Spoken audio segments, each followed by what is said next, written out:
for it. We cry for it. Where is it? And some of us get it to some degree in our original families. Some of us have better beginnings and better foundations in that sense than others.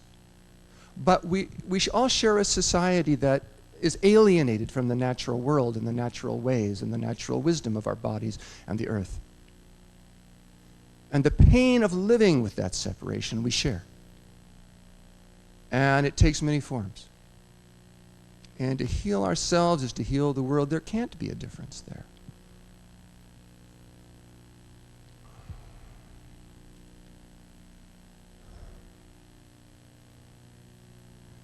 The births that many of us have begun our lives with are very interesting experiences to remember if we can or understand. I don't know how many of you have ever learned what you could about your birth. It's an interesting experience. I have felt afraid of learning about mine because what I know of it is pretty scary. But one of the most amazing moments of my life was when our son was born 23 years ago on Salt Spring Island in a log cabin that Dale and I had built. And when he was born into my hands, it was one of the most incredible, awesome moments that I could have ever experienced. And I've wondered how our world might be different if more men had the opportunity that I did that day to experience the primal, the magnificent power of the female creativity in all of us. But through a woman, we have all given birth. Every one of us came to this earth through the body of a woman. And our relationship to the mother, to the earth, to the intuitive side of ourselves, to the connectedness that holds us together and brings us together in this longing. Some of that was touched at our birth. Some of that got framed at our birth. This is how we started to, so this is what it's like here on earth. This is what it's like in a human body. And I think that the people who have worked to heal childbirth, bring it to a more natural sense so women can experience it with confidence in themselves and trust in their bodies and minds and hearts, an appreciation for the awesome power of it all, are doing something for future generations that's rather precious.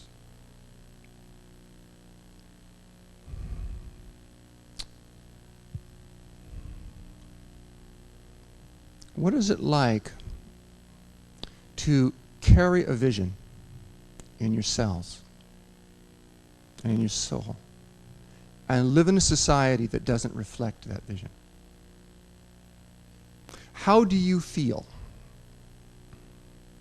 if there is nothing around you that can confirm or validate something that you know to be deeply true and deeply important?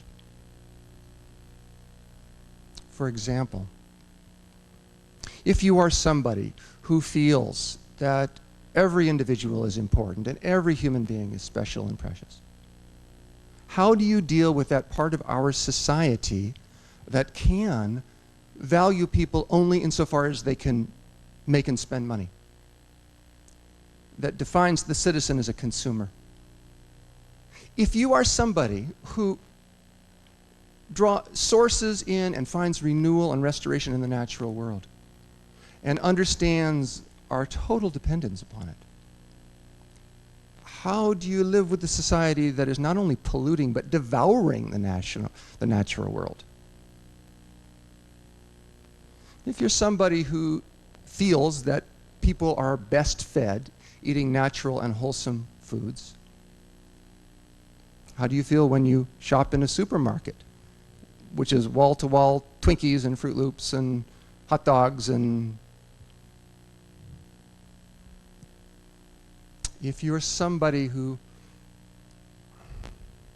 cares about children, how do you feel, how do you look at the 40,000 children who die of hunger on this planet every day? This is a unique culture. We have probably become more knowledgeable about the inner child than any generation and any society in the history of the world. We are more aware of the effects of our childhood on shaping our personalities and the quality of our experience and how we view things than any generation in any culture that has ever lived on this earth. And yet, in the United States today, 20% of children live in poverty. A higher number than at any time since the very pits of the Great Depression. Why is it that a generation that has become so sensitive to the issues of the inner child has allowed such a degradation of our public reality?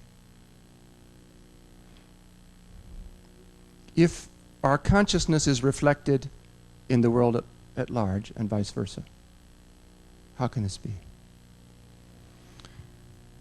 I came of age in the 60s and was very active then, as many of us were. I marched with Dr. Martin Luther King and loved him very, very deeply, actually. I saw him as a great, great light. And when he was killed, it was as if a bullet went through my heart as well. And I felt devastated and just punctured to the core.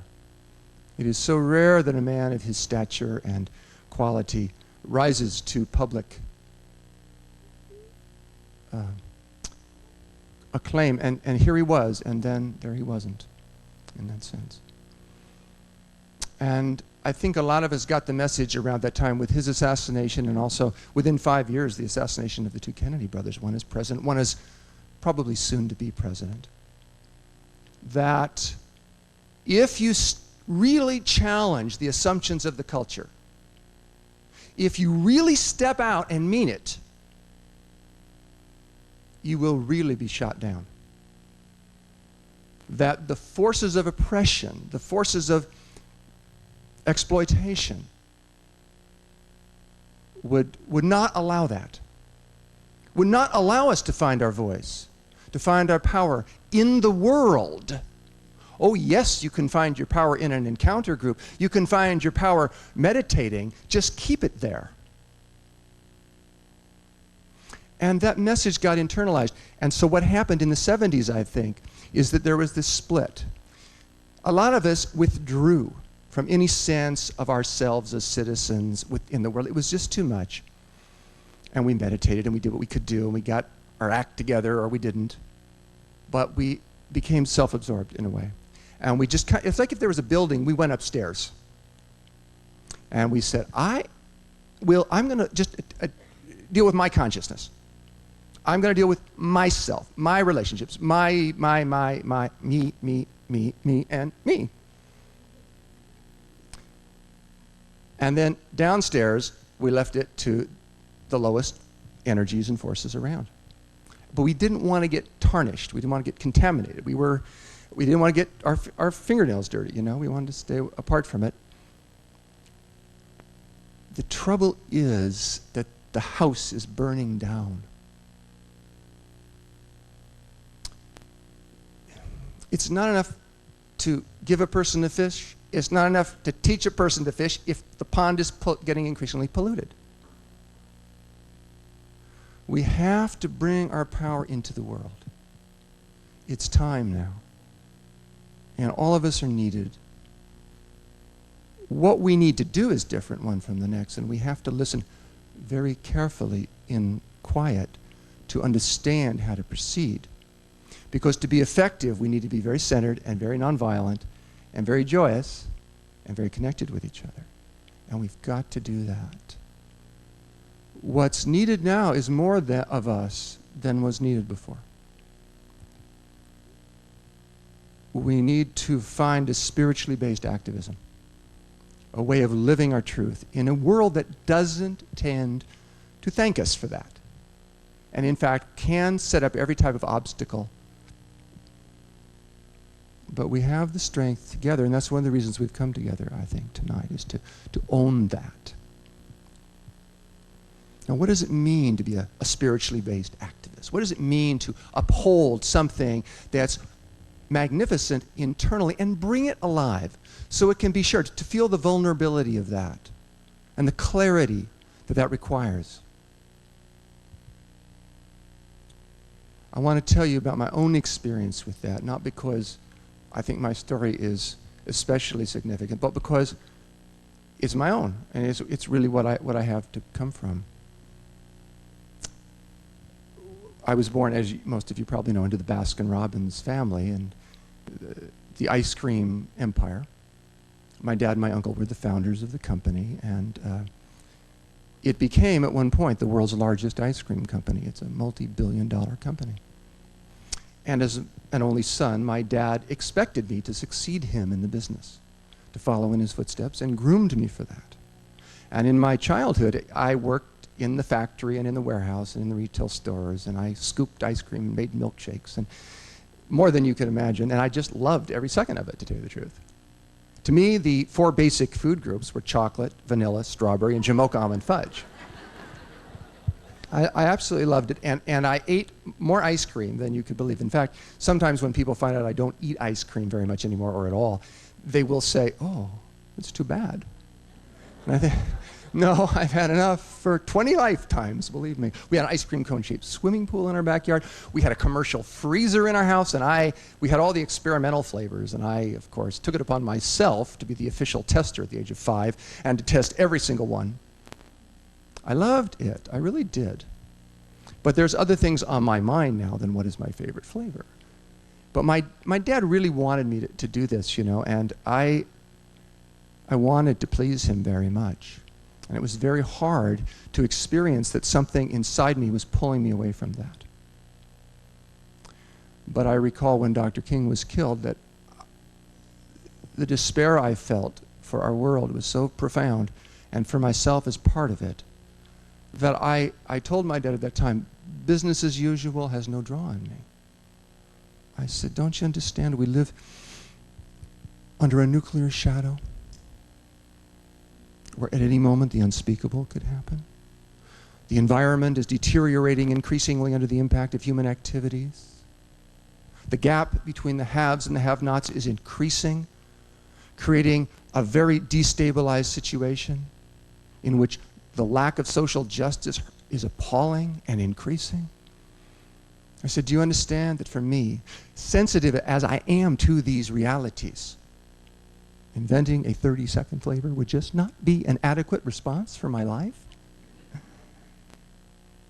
And he said, you're an idealist, but you will get over it, I'm sure. I didn't. And so shortly after that, although my dad loved me, he did not understand me, and shortly after that I walked away from all of that, all the assumptions and expectations of that life. And I changed my lifestyle completely, and Deo and I moved to a little island, Salt Spring Island, of course, you would know it, and built this log cabin where Ocean was born, and began to grow most of our own food and live a very simple life, living on $500 a year for a number of years.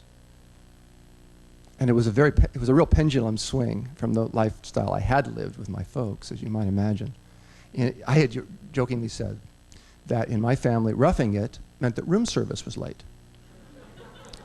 But now we were roughing it because we were trying to sink our roots down into the rhythms of life, into the earth, into the natural order and natural ways, and find in ourselves and in our relationship and in the world that we experienced wherever we were, the pulse, the heartbeat of the awakening tribe, of that spirit within us that is capable of whatever life brings, that is up to the challenges and the pain and the possibilities. And my father didn't understand. In fact, when I wrote Diet for a New America, I sent him a copy, and a member of my family, not him, but another member, responded by saying, "You wrote that book just to hurt us, didn't you?"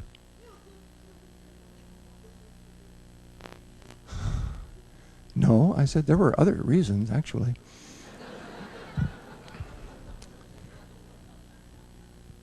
But you can see there was a tremendous gap between my dad and I, and we just did not seem to have anything in common. And there was a respectful distance, with emphasis on the distance. We never talked. There were, I think, 5 years at one point that we didn't speak to each other, and we just were drifting very far apart. The reason I'm telling you this is that after the book came out and the press made so much of my relationship to the company, my dad's company and so forth, constantly asking me about it and about my relationship with him, I had so many times that they wanted to, probe into that. And I made a decision early on that I would speak only positively about my dad and about our life together. I would never say anything that would reflect poorly on him. You can imagine that we had our tensions when I was growing up. You can imagine a hot-headed guy like me and a strong man like him. We wouldn't always be in harmony together. But I decided, no, it wouldn't serve to talk about that. And so I just would talk about my work again and again, and they'd ask about my relationship to him, and I'd talk about my work. And then at a certain point, well, I got to tell you, my uncle, Bert Baskin, my dad's brother and brother-in-law and partner, died of a heart attack in 1969. And when that had happened, I'd asked my dad, do you think there could be any connection between the amount of ice cream he would eat and his fatal heart attack? And my father had said, absolutely not. His ticker just got tired and stopped working. And I looked into his eyes and saw implacable denial. I mean, the wall was made out of concrete. It was 16 feet thick. There was no way he would consider the possibility that there could be any connection between ice cream and heart disease, much less that, because you see, he didn't want to think that his product had hurt anybody. My uncle, by the way, weighed about 240 pounds. A few years after Diet for New America came out, my dad's diabetes became pretty serious. And his blood pressure was skyrocketing.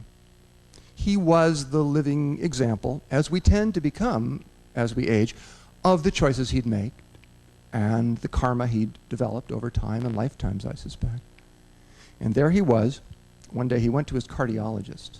At this point, his cholesterol level was over 300. His weight was out of control. His blood pressure was out of control. His diabetes was out of control.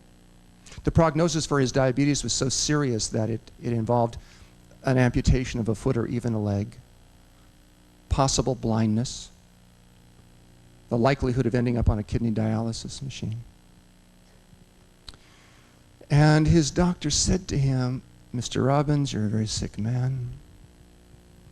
The best we can do for you now is try to control your symptoms, juggle your medications, and try to make your few remaining years a little more comfortable. But, he said, if you're really serious about wanting to do something to get better, there is this book you should read. And he handed him a copy of Diet for New America. I wish I could have been a fly on the wall and see the look on my dad's face at that moment. Because here was the high priest of Western medicine telling him he should listen to his son, who had rejected his life work. And as respectfully as I could, nevertheless, it came to that. And here was him. Now, my dad already had a copy of the book, a signed one at that. But he didn't tell the doctor that. He just said, thank you very much, and took the book from the doctor and went home. And now, you see, he began to read it. I'm sure he read the copy the doctor gave him, not the one that I had sent him. I'm sure of it. But now he read it, and he began to make some changes in the way he ate and the way he lived. And as those changes bore fruit, he began to make more changes. And then more fruit was born. His health was starting to be restored. And today, my father's cholesterol level is 150. His diabetes is in complete remission. His blood sugar levels have lost all their brittleness. He needs no insulin. He needs no diabetic pills. He needs none of the blood pressure medication that he had been told he'd have to take for the rest of his life, and the side effects he'd experienced from them are now a thing of the past. He's going to live many years, and they're healthy ones, and his weight has completely come into balance. And he said to me, thank you. I applaud him too. He said to me recently, and I want to share this with you, he said, thank God you had the courage to follow your own star, poetic for my dad. He doesn't normally speak that way. And he said, because I criticized you and I made it rough for you and I didn't understand you. He said, but you had the courage that I didn't understand. And thank God you did. He said, we in business have always taken thinking. Ever have seen his way to make these changes. Yes, his health problems were an activating trigger for him to be willing to make some unusual changes, but it was more than that. Because nothing in his life would serve as a precedent for him to do something like this. And as I've lived with this question again and again, what enabled him to do this? I've come to understand it in a way I want to talk with you about. Gandhi talked about satyagraha, the force of love, truth force, not brute force, not the power of domination, not the power of exploitation, the power of the heart, lived, and understanding and wisdom of the heart, of that way of being active in the world. And he said, and Dr. King said, that that is how the future is created. That is how the new comes to birth. That is how we become human. And I think that this force of satyagraha is what underlay my dad's shift, and is in fact what underlies all of our dreams and all of our highest choices. And what looks like courage from the outside is simply when we are connected enough to be filled with this force and to let it shape us and let it move through us and let it call through us to life.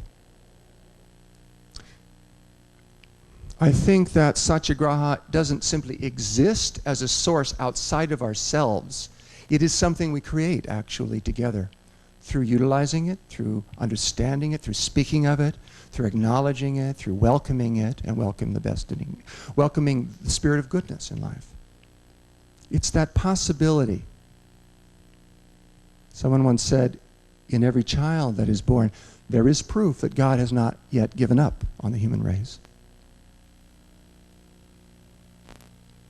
I think that each of us has known moments when we stood utterly alone in our despair, in our suffering, in our bewilderment, in our fear.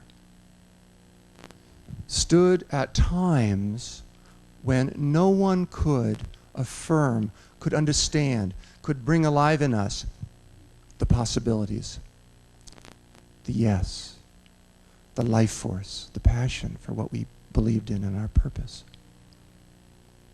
And yet still somehow we managed our way through those moments, holding true as best we could to the promise and the blessing that we've been entrusted with in this life. Keeping the faith. And that's how we stood out and took the step that brought satyagraha into being in our world. Every time a mother decides to listen to her child instead of getting upset when something has happened that is upsetting to her, that's satyagraha in action. Every time a screenwriter says, no, I won't write a script about a 16-year-old blonde wearing a bikini and carrying an Uzi who kills 200 people in a McDonald's, even if you pay me $100,000 to do it. That's satyagraha. Every time a farmer says, enough with the pesticides, I think I will grow food now in a more organic manner, in a way that honors nature, that respects the soil, that will leave something for the future generations. That's satyagraha. Every time any of us makes the higher choice in whatever situation we're in, that's satyagraha. Do you understand? Every time a teacher says to her student, I see your genius. I respect your individuality. What do you have to say? And helps children create and understand their power. That's satyagraha. Every time a policeman goes out of their way to speak with respect and treat with respect a member of a minority culture who might otherwise be afraid of the police, that's satyagraha. Every time there is reconciliation, that's satyagraha. Every time we hear the heartbeat of the tribe awakening and honor it and celebrate it and appreciate it in each other, that's satyagraha. And sometimes it takes other forms. Some of us need to participate in nonviolent civil disobedience and maybe go to jail for causes we hold dear. That's satyagraha. Some of us need to meditate more. Some of us need to be in nature more. Some of us need to change our work situations. Some of us need to heal unfinished business and relationships. Some of us need to heal disappointments. But all of us know what our next step is in addressing the anguish and the suffering in the world and in ourselves, and bringing into the play of it all the joy and the power that is within us. One of the things that has always stayed with me from the days that I spent researching and eventually writing Diet for a New America is the suffering of livestock, of animals in factory farms. I can't stand it. It drives me crazy to see it, to see these creatures who haven't ever hurt anybody being bred and then kept in such unnatural, such cruel ways. I'm talking about veal calves chained to the neck so tightly they can't turn around to lick themselves, can't take a single step in their entire poor lives. I'm talking about feedlot cattle crammed together so tightly they can hardly walk around on concrete. Talking about pigs stacked in single cages so small they can't hardly move. Fed bizarre diets. The cattle industry has come up with a great one. They often finish cattle with cement dust. It's a great way to gain weight on the animal at a low price. And so I wondered to people who eat meat, do you ever feel a little heavy after your meat? And I thought, well, even if you're going to eat a chicken, wouldn't you want that chicken to have lived a good life? To have been a healthy bird? To have been a happy bird? And what are you going to take into yourself? Wouldn't you have wanted, if you're going to eat from an animal, that animal, its spirit was a strong one, was a healthy one, was a vibrant one? The truth of the matter is that the livestock that North Americans eat are not healthy. They're crazy, and they live in tortured conditions for the most part, the vast majority of it. And then they're killed in a very inhumane way. And I've thought, what would happen if people knew? What would happen if we could somehow raise the awareness in society about this? Would people change their diets? I thought people would. I wrote Diet for a New America and spoke all over the countries about this so many times. And you know, we are seeing changes. When I wrote Diet for a New America in 1987, the per capita consumption of beef in the United States was 73 pounds per person per year. Today it's 61.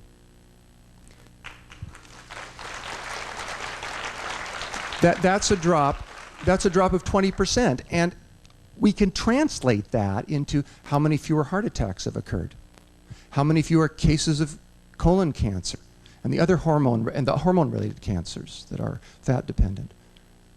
How many fewer cases of diabetes, like my dad has. We could translate that into how many fewer animals have had to suffer. We can translate that into how many square miles of tropical rainforest are still with us that otherwise would have been obliterated. And how many species are still with us that otherwise would have been extinguished. Maybe that margin of survival has been stretched a bit because people's conscience spoke. People come to it in their own time, but they come to it. And I'm always glad when we understand that people have their own time. And when someone seems really closed to our message, to our vision, to what we feel so strongly about, isn't that the time that we need to smile at them rather than be angry at them? Isn't that the time that we need to be patient with life and not frustrated and not judge ourselves for being unable to persuade them? It's so important to listen to people where they are and appreciate where they are and appreciate the changes they make. I can speak. I have a hard time. I don't do the dishes as much as I should. I know that. Deo knows that. Everyone that lives with me knows that. I deny it, right, left, and center. I tell everybody all the other things I've done. The other day, I got around to doing the dishes, and my son, Ocean, thanked me sweetly, not like, finally, but how nice to have you in the kitchen. And I thought, oh, that's very nice. And I noticed later that day, I did more dishes. Let us hope it catches. Actually, I love doing dishes. I wish, but I forget. The women in the audience had a good laugh at that one, I bet you. But it's true, when the things that for whatever reason we resist, for whatever reason we don't gravitate to easily, sometimes we need that encouragement. And so, such is true with everybody else as well. And I think if I had judged my dad publicly, if I did plenty privately, but I tried to control it, I tried to transform it, and I tried to understand him and let him be who he was, and not let that stop me from being who I am and living my passion and my power, but also allowing him to be where he was. And I think that's what enabled him to also to come around to the place where he can now be part of something too. Don't we all have a sense of how things could be and a sense of dissonance when we feel them ajar from that? That innate sense of justice, of rightness, that tells us that the planet is to be cherished, not exploited, that people have value, regardless of what color their skin is or whatever their socioeconomic status is. Don't we have that always to draw on and touch? How can we shape our culture so that it affirms that in our children and in us? That's the task before us. And we reclaim our world, we reclaim our lives, we reclaim our health a step at a time. When I have spoken so often about nonviolence and the importance of being nonviolent in social action, people will always say to me, well, what if someone breaks into your house and is going to kidnap your child? You're going to be nonviolent then? First of all, I think that to bring thoughts like that always to bear is fear. That's what fear brings up. I think also that if that were to happen, or something like it, our ability to meet that moment, the way we would respond at such a horrific time, would be the product of how we've lived up till that point. And whether we were able to deal with that situation constructively and positively as best we could, or whether we just panic and go totally off balance and do something we might forever regret. Our ability to sense the situation in all of its aspects is a product of our daily practice. Breathing in mindfully, breathing out mindfully. The choices we've made to honor life. So that even such a time, even such a person, we can see in them a brother, a sister, gone awry, terribly in pain, weird as can be, but still one of us.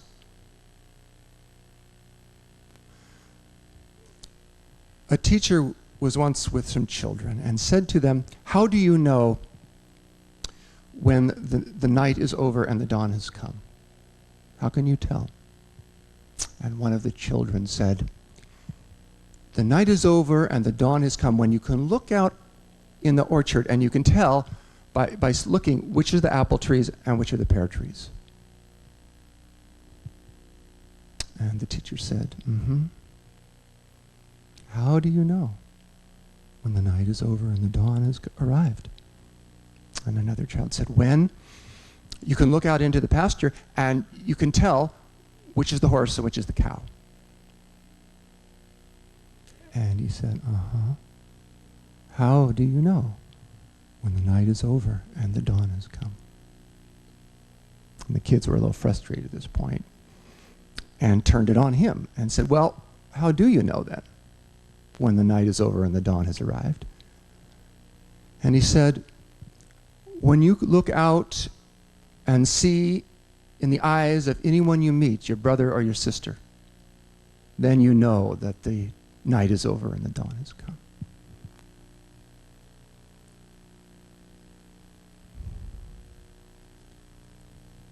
It's our challenge, it's our privilege to participate in the transformation of a culture, the transformation of ourselves, such that healing becomes the dominant theme and chord of our lives, such that we work, we play, we relax in manners that bring health and caring and action in its service.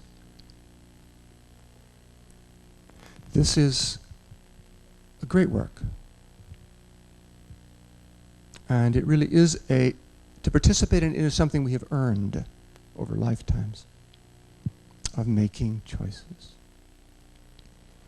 to honor and respect life, to bring reverence for life into how we live.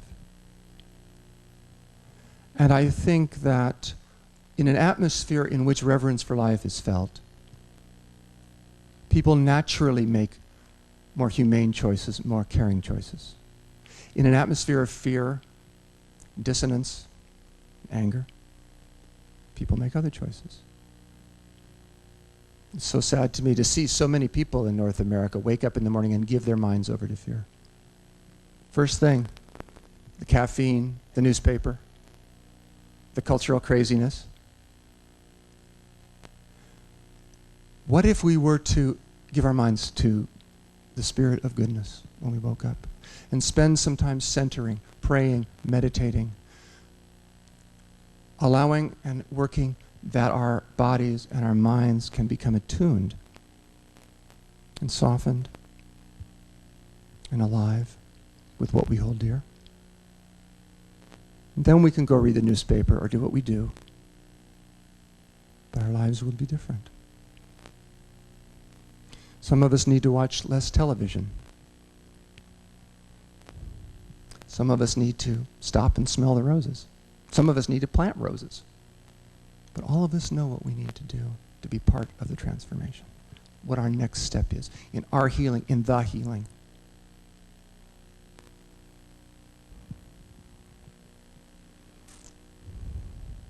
What I'd like to ask you to do right now, if I may, is to close your eyes if you're comfortable doing that.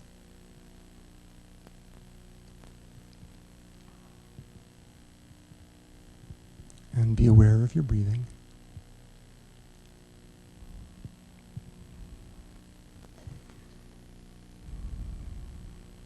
Be aware of how you are living right now, how your body feels, what's on your mind, the judgments, the thoughts, the excitement. Whatever feelings are there, let them be.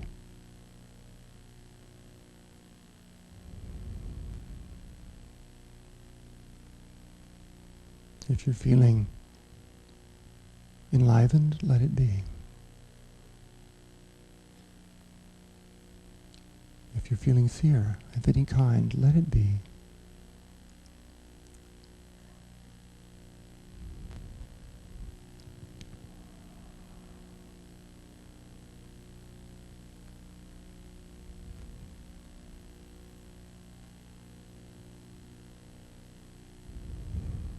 And allow the spirit of this group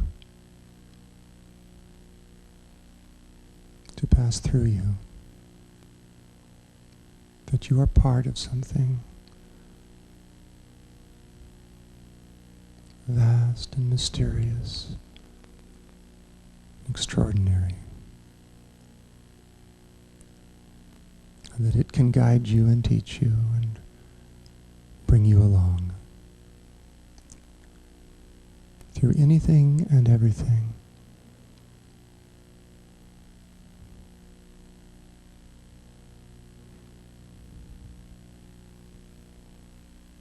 Know that the places where you seem to have fallen short were only the moments of your greater becoming.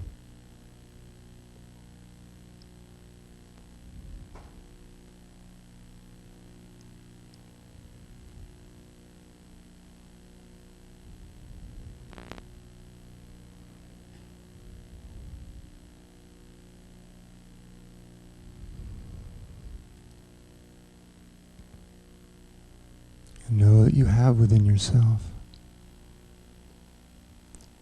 all that you need to understand the role you are to play in the unfolding of love, in the transmission of healing, in the benediction of life.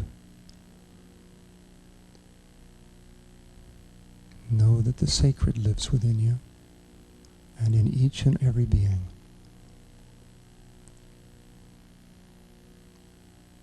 And in all of life.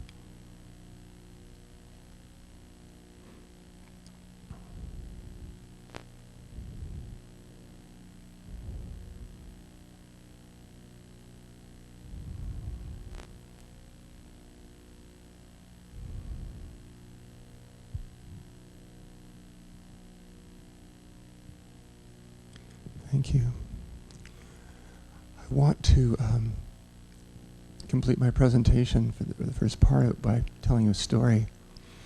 And it's a story about someone, it could be anybody in this room actually, who was walking through life at the end of the 20th century in North America.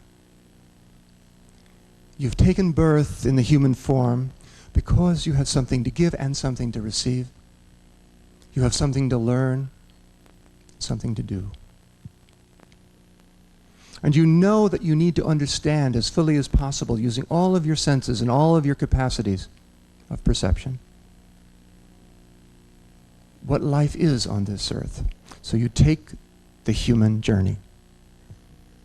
And one day you are walking along the human path, and you come to a building that draws your interest.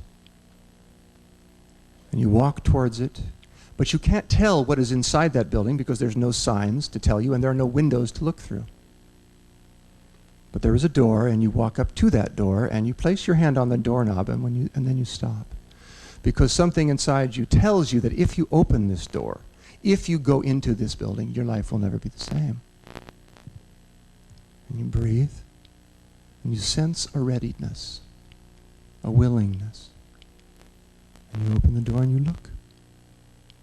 It turns out that in this particular building is a slaughterhouse where animals are shunted through an assembly line of death.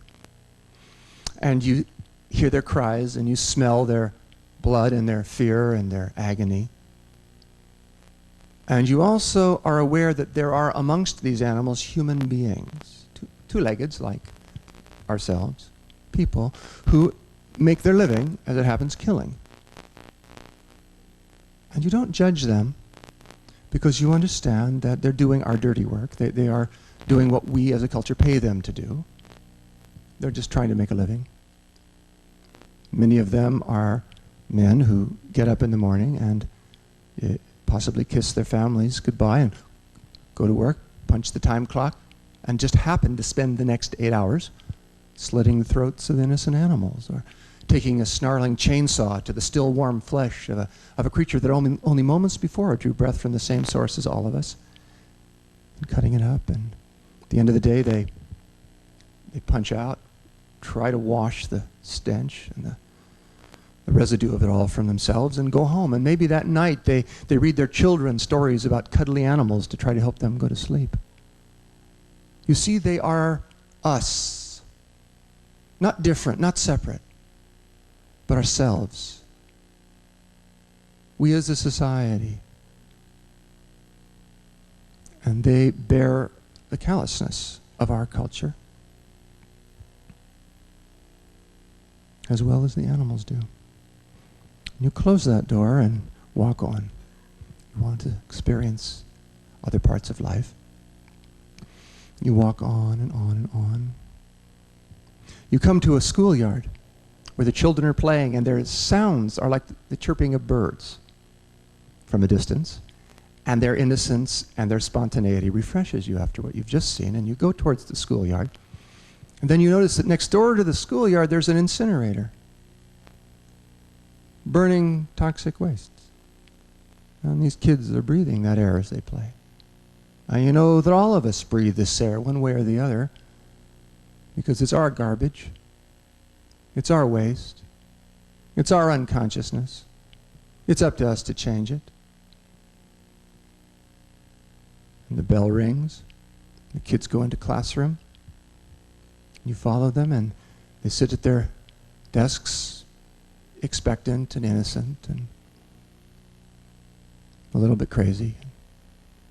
Then you notice on the walls there's the 4 basic food groups, or the eating right pyramid, the mass cultural hallucination that says you've got to eat from the meat group and the dairy group every day in order to be healthy and strong. That you can't get by without that.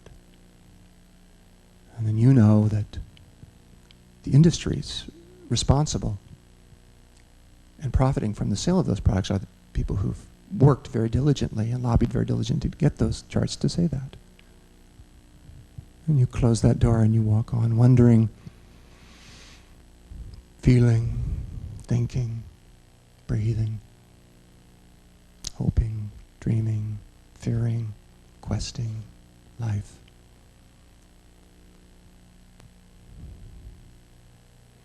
You decide to move to another culture and another way of life.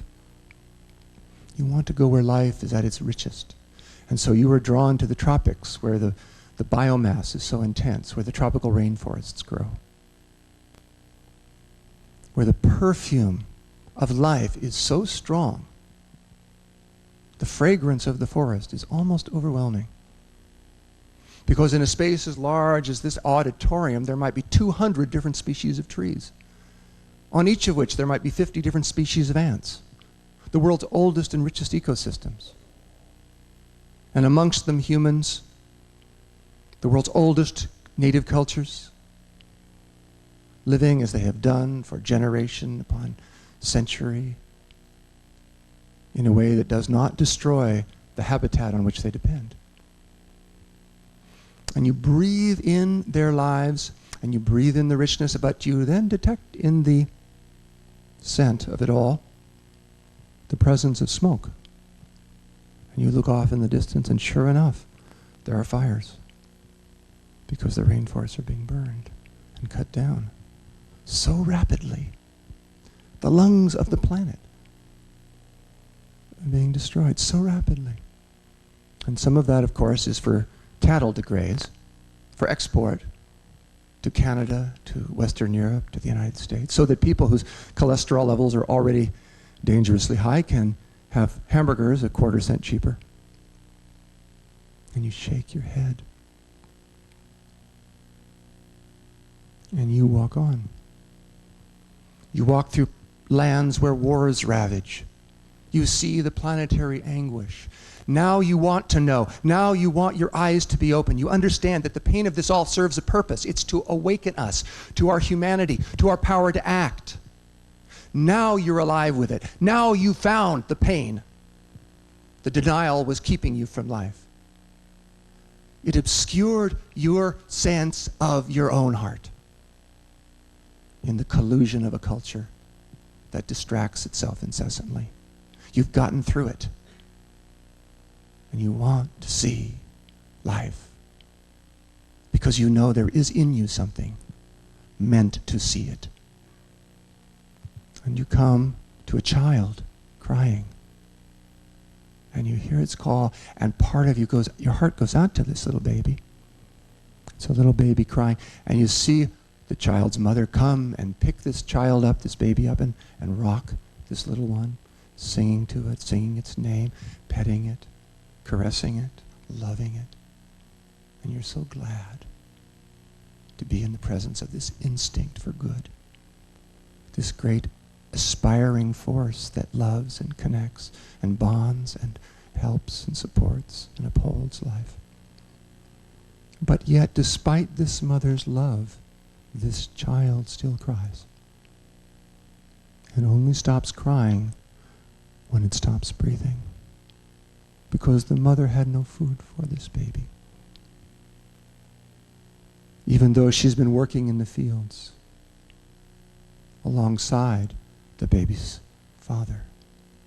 But unfortunately, in this part of the world, these fields are owned by someone else who has watched Dallas reruns on television somehow and has bought into our culture's exporting of the vision of affluence as the meat-based diet and uses that grain to fatten the livestock, leaving precious little for the masses of people who work and get so little in return.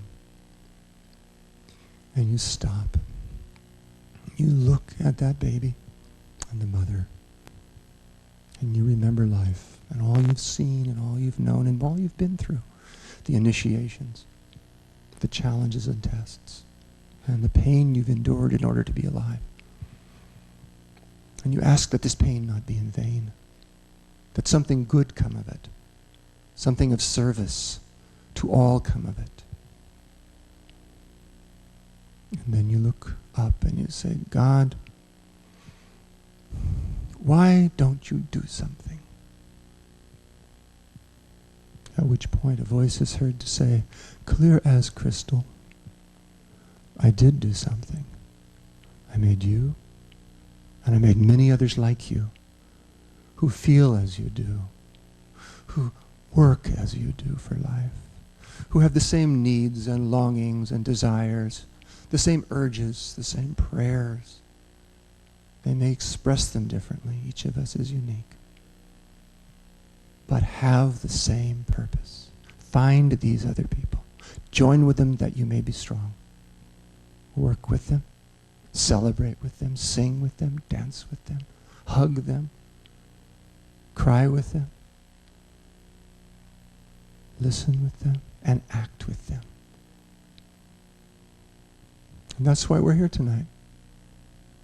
We've heard such a call. We've come to act. All the work we've done on ourselves now can bear fruit. It's time when we join together now to act spiritually based, as nonviolently as we can, correcting and understanding as we go. I thank you very much for being here tonight. I thank you for listening. I thank you for caring. I thank you for acting. May all be fed. May all be healed. May all be loved.